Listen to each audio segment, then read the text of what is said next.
Laipni lūgt Ikšķilē, jūtieties kā mājās. Šis ir mūsu pirmais mēģinājums. Iet publiskā telpā. Mani sauc Gunta Ošiniece. Citi mēs esam Tautskolas 99 balti zirgi. Pirmās filiāles, jeb oficiāli sakot, teritoriālās struktūra vienības saimenieki.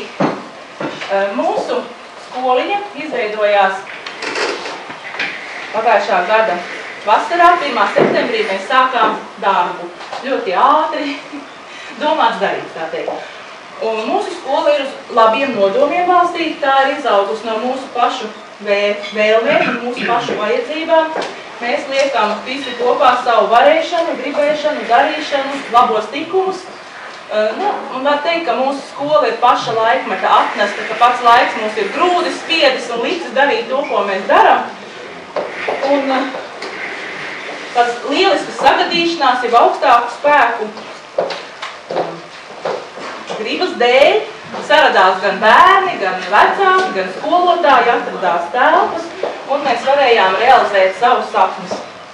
Vislielākais prieks mums ir par to, ka tagad ap mums pulcējās īstie mūsējie cilvēki, ka mūs uzmeklē, ka pie mums nāk, ka par mums interesējās, un veidojās arvien lielāka tāda kopa, kas kopā var iekustināt nākamās sirds vai lielākas sirds. Tie ir gan skolotāji, gan ģimenes, gan draugi un atbalstītāji. Mēs esam laimīgi, ka mums ir tik daudz draugu. Mēs arī paši meklējam draugus un mēs gribam draudzēties ar visiem. Mēs jūtamies ļoti pagodināti, ka mums ar vēlību uzņem un laipni izrāda un iepazīstina ar savu pieredzi tādas jau nostiprinājušās skolas kā Jūrmālas alternatīvā skola, vai Egils ir atbraucis ceļā, gan Rīgas starptautiskā skola. Mēs viņus sirdī jau uzskatām par saviem draugiem. Tur jau var redzēt to, kas ir realizēts. Daudz no tām lietām, ko mēs praktiski varam un gribam arī izdarīt. Tās praktiskās lietas, tās viss jau darbojās. Un mēs esam arī, protams, ļoti, ļoti pagodināti, ka šodien šeit ir tik daudz cilvēku sabraukuši. Mēs esam arī mazliet uztraukušies. Mūsu skola, salīdzinot ar daudzām citām skolām un arī tām alternatīvām skolām, ir tāda, ka mūsu vēl kaut kas, tas, ka mēs gribam balstīties garīgās un kulturālās vērtībās, tā nopietni iestrādāt pie tā personības izaugsme, liekas svarīga, dzīves jēgas meklējumi, tāda vispār pasaules caurskatīšana caur kaut ko vairāk. Kādi ir mūsu principi, ko mēs paši cenšamies īstenot, un arī šodien aicinām visus runātājus un visus dalībniekus sekot šiem mūsu principiem. Mēs nerunājam par izglītības sistēmas mīnusiem, nerunājam, mēs saskatām tikai plusus, izmantojam tikai plusus un visam pārējiem skatāmies pāri. Mēs nevienu nevainojam un citos vainu nemeklējam. Un mēs, ja kaut kur roku jāpieliek, vienkārši to roku pieliekam un daram visu, ko spējam. Mēs ar nevienu nekonkurējam un ne ar vienu nesacenšamies. Mēs esam tādi, kādi mēs esam. Mēs gribam pilnveidoties, augt, un mēs ļaujam arī visiem pārējiem būt tiem, kas viņi ir un darīt to, ko viņi dara, kas viņiem liekas pareizi. Un paši radot šādu reformu skolu, mēs gribam transformēt paši sevi un redzam, ka tas jau notiek un arī ceram, ka tā tas ir, ka mums līdzi transformēsies, reformēsies arī citas skolas Latvijā, jo mums ir svarīgi ne jau tikai, lai mēs un mūsu bērniem būtu labāk, cilvēciskāk, īstenāk, bet lai visiem būtu. Tā kā tas Gandija teiciens, mēs paši esam tās pārmaiņas, ko meklējam pasaulē, pilnībā attiecās arī uz mums. Es gribu pateikt lielu paldies Ojāram, kurš mums ļāva īstenoties, jo ar viņa atbalstu, ar viņa uzticēšanos mums un iedrošināšanu mēs varējām tik ātri lidot. Es vēl gribu ļoti pateikties humāniem pedagogiem, mūsu draugiem Ivo un Dainim un Irvīnai un visiem citiem, kas arī veicināja to, ka mēs esam tur, kur esam Vītolu ģimenē, bez šābām es viņu saucu par garaiņiem vai vārītājiem, kuri maisa to katlu, lai viss notiek, ja, ceļojot pa Latviju, viņi arī visu tā koordinē un visu piespiež vajadzīgās pogas, lai viss notiek tas, kas notiek. Kāds tad ir šodienas tikšanās mērķis? Pirmām kārtām, protams, mēs gribam iepazīties ar jums visiem, ar visiem gribam iepazīstināt ar sevi. Galvenais satuvināties, sadraudzēties un darīt kopīgu lietu, jo es zinu, ka tas, kas ir svarīgs mums, ir svarīgs ļoti, ļoti daudziem cilvēkiem visās Latvijas pusēs. Tad mēs gribam apzināt un sadarboties ar tiem cilvēkiem, kas domā un dara līdzīgi labas lietas kā mēs. Mēs gribam modināt vecākus. Šis sākotnēji bija domāts kā seminārs vecākiem. Mēs gribam modināt vecāku sirdis, un es negribu to teikt, ka viņi bija aizmiguši, bet modināt mazliet savādāk paskatīties uz saviem bērniem, uz viņu dzīvi, uz nākotni. Mēs gribam ar savu dvēseli pieskarties citu dvēselēm, kā varētu teikt. Jo dzīvam būt jau ir kaut kas vairāk kā vienkārši būt, tie ir dziesmas vārdi, kā vienkārši būt, ka ir kaut ka jāskatās dziļāk un jāiet tālāk kā vienkāršā pasaulīgā sadzīve. Mēs gribam akcentēt to, ka no mūsu katra viena sastāv Ikšķile, sastāv Latvija, mēs katrs viens veidojam mūsu tautu un pasauli, un no mūsu katru vienu domām ir atkarīgs tas, kādi būs kosmosa spēki, kas notiks ne tikai Latviju, bet visu pasauli. Man gribās ar šo semināru iedrošināt gan mūsu vecākus, Ikšķiles vecākus un visus pārējos cilvēkus, iedrošināt nebaidīties būt tam pirmajam, mēs arī saviem bērniem gribam iemācīt nebaidīties būt tam, kas tu esi, nebaidīties būt tam pirmajam, jo pirmais ir tas svarīgākais, jo, ja pirmais nostājās priekšā 0, tad sanāk 10. Ja vēl mērķis būtu šodienas tikšanai apzināties, cik saspīlēts un cik sāpinoši īstenībā latviešu tautas stāvoklis, gan skaitliskā, gan tādā garīgi kulturālā ziņā. Un, protams, ka mēs gribam atrast kopīgus principus bērnu audzināšanai un izglītošanai, salikt akcentus. Un uz to es arī tad aicinātu visus nākošos runātājus pēc manis ievērot gan mūsu principus, gan virzīties uz šiem mērķiem. Tad mūsu lūgums ir koncentrēties, visiem lūgums koncentrēties uz to, kas mūs vieno un neievērot to, kas mūs šķir. Un lai visiem ir atvērta apziņa, pacelāts prāts, un lai visiem jauka un patīkama un garīgi bagātinoša šī diena.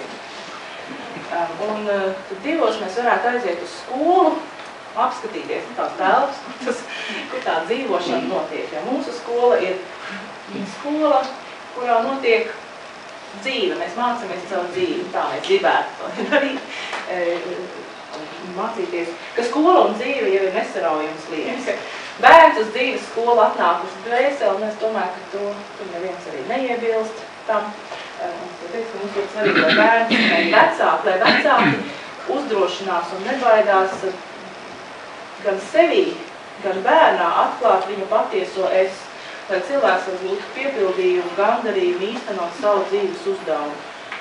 Tā pašapziņa, ja mēs bieži runājam pašapziņas, mums trūks, un pašapziņa jau rodās tad, kad mums ir, kad mēs apzināmies paši sevi, ka mēs saprotam, kas es esmu, kas man jādara, un es varu sevi īstenot, un to mēs gribam ielikt arī savos bērnos. Tad svarīgi ir, ka ne tikai intelektu izglītot, ne jau tikai galvu vajag izglītot, sirdi arī vajag izglītot, un saprast lietu kārtību un dievišķas likums ar tevi.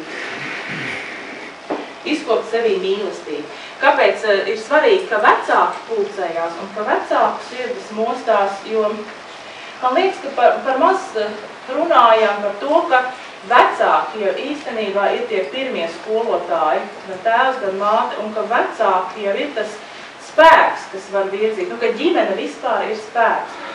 To es arī gribētu ar šodienas pasākumu veicināt, ka viss jau ir atkarīgs no tā, kāda mēs paši būsim savās ģimenēs un ko mēs paši gribēsim saviem bērniem. Un arī mūsu skola ir radusies kā vecāku iniciatīvas skola. Mums šie tituli ļoti daudz, ko mēs paši sev sakām, mēs esam gan tas, mēs esam viss. Bet vecāku iniciatīva, jo mēs paši sajūtām, ka vajag to darīt, un mēs to darījām. Un to drosmi es gribētu arī visiem citiem novēlēt. Bet to, ka vecāki jau ir līdzatbildīgi, kas no viņa bērna izaugs un kāds tas bērns būs un kāda būs nākotne, tas ir atkarīgs no tā, kādi būs tie bērni pēc 20 gadiem. Tie šodienas bērni, kas pēc 20-30 gadiem tie, kas noteiks toni sabiedrībā. Un mums tas liekas ļoti svarīgi, ka mēs apzināmies to, ka skola veido sabiedrību. Ļoti bieži arī mēdījos un visur izskan no augstām tādām aprindām, ka, ko var gribēt, skola jau ir sabiedrības spogulis. Un mēs skatāmies pretējā virzienā, mēs esam pārliecināti, ka skola veido sabiedrību. Un mēs gribam veidot citu sabiedrību, citādu, iespējot citu sabiedrību.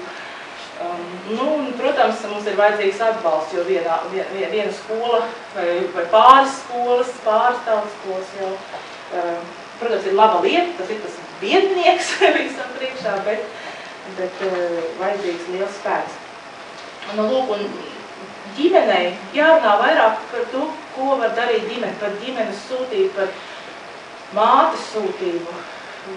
Mēs domājam, ka ģimenes un mātes ir aizmirsuši mazliet savu patieso būtību, ko var darīt mājas bērnam, cik daudz var dot māja, cik daudz var dot māte, kas jādara mātei. Mēs tā kā pasaulīgās tās lietās ejam, un tur steigla un darbs un tā, un to bērnu varbūt arī aprūpējam, ļoti labi aprūpējam, ļoti bieži varbūt arī pārlutinām, un tādējādi nodaram kaitējumu bērnam, kura raksturs sabojājās. Tātad ģimene ir tā, kas ļoti daudz ko bērnā jau ieliek. Un ģimenei ir jāiet ar skolu vienā solī, savādāk nekas nebūs. Ir ģimene ne tikai fiziskās vajadzības apmierina, ja sagādā veselīgu ēdienu, kas ir ļoti daudz veselīgu ēdienu, un iekārto māju, un iemāca ģērbšanos kultūru, un tā kā veselību uzturēt. Tās būtībā ir ģimenes lietas, pat ne skolas, mēs ļoti daudz ko prasām no skolas, bet svešs cilvēks jau to nekad neizdarīs tik labi, kā to var izdarīt mīloši vecāki. Ģimene arī intelektuālā attīstībā ļoti daudz ko dara, ir jādara. Piemēram, dzimtās valodas kopšana, attieksme pret savu tautu, tad tas arī ir darba lauks, kur ģimenei nopietni jāpievēršās. Jo mātes seja, mātes vārdi jau būtībā ir bērna pirmā ābece, un tēva darba vērošana un līdzdarbošanās arī mācību stunda vai skola. Arī emocionālā attīstība ir svarīga lieta, ko ģimene ieliek pamatus. Savstarpējā pieķeršanās, tā mīlestība ir tas pats spēks, kas kosmosā satur kopā planētas un turpinām riņķot ar sauli. Tā arī ir mīlestība, kas mūs viens ar otru saista. Tādu emocionālu drošību un pārliecinātību, pašpārliecinātību jau arī var dot ģimene. Tāpēc ģimene no skolas nevar atraut vai atpildīt. Tas spēks nāk no ģimenes. Arī par sociālām lietām, par sociālo attīstību. Tieši tāpat ģimene ir, kā agrāk teikt, sabiedrības šūniņa. Tāpēc ar lielu piesardzību jāizturās pret visu, kas vājina ģimeni. Tādas tendences ir, ka ģimeni noniecināt, novājināt vai neakcentēt, skatīt.